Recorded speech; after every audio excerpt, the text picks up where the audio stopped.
Assalamualaikum warahmatullahi wabarakatuh. Perkenalkan, nama saya Riam Desyafari.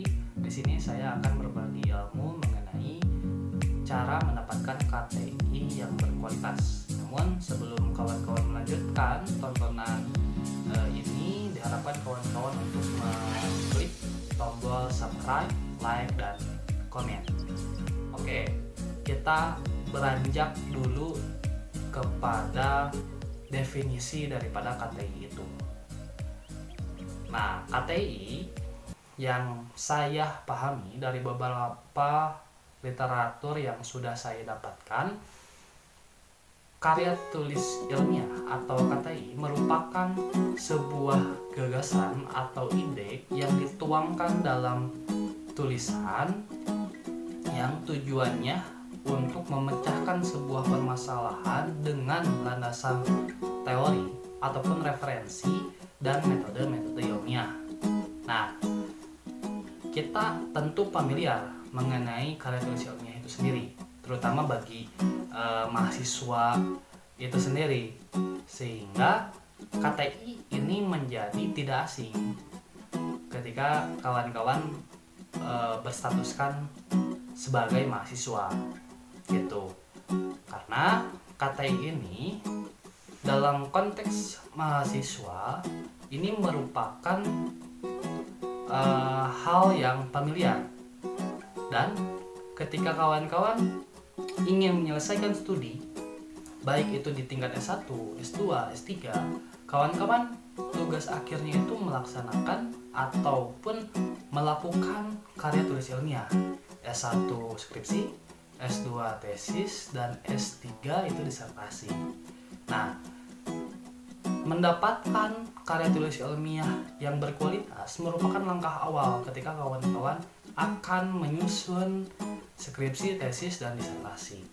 Nah, di sini saya akan berbagi ada 6 tips yang saya dapatkan ketika kawan-kawan akan menyusun karya tulis ilmiah.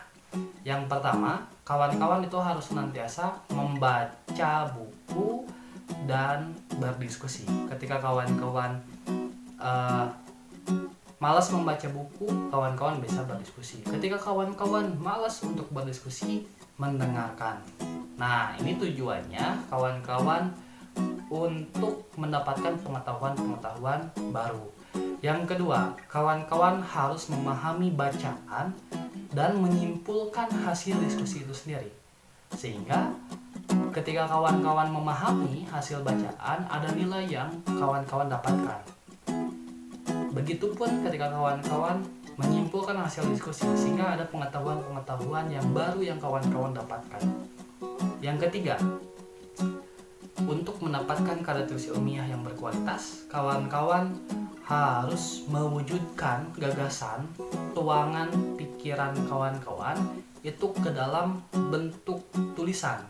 Nah, hal yang sederhana, kawan-kawan memulai dari fenomena ataupun permasalahan-permasalahan di aktivitas keseharian kawan-kawan, ataupun ketika kawan-kawan memandang sebuah fenomena yang menurut kawan-kawan itu menjadi sebuah permasalahan yang harus diselesaikan.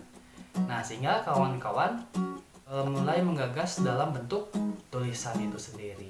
Yang keempat, kawan-kawan itu harus menuliskan secara perlahan.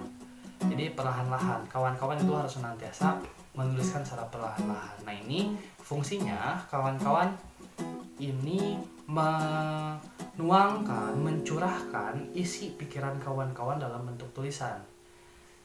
Nah, yang kelima, kawan-kawan itu harus mengetahui manfaat daripada isi tulisan kawan-kawan itu sendiri. Sehingga dalam proses penyusunan ini, kawan-kawan ada target, ada nilai manfaat bagi pembaca. Ya, jadi ketika aspek yang kelima ini kawan-kawan ketahui, maka kawan-kawan ini harus senantiasa bisa menuliskan dengan teliti dan cermat. Gitu. Nah, yang terakhir, ini tips yang sangat penting bagi kawan-kawan ketahui. Karya tulis ilmiah yang berkualitas itu kawan-kawan harus menyelesaikannya. Dalam artian kawan-kawan dalam menulis itu harus selesai. Nah, itu yang saya sudah bagikan, dan mudah-mudahan ini menjadi nilai guna bagi kawan-kawan yang menonton video ini. Diharapkan ketika ada pertanyaan, kawan-kawan itu bisa memberi pertanyaan melalui komentar. Cukup sekian yang bisa saya sampaikan. Terima kasih atas perhatiannya. Wassalamualaikum warahmatullahi wabarakatuh.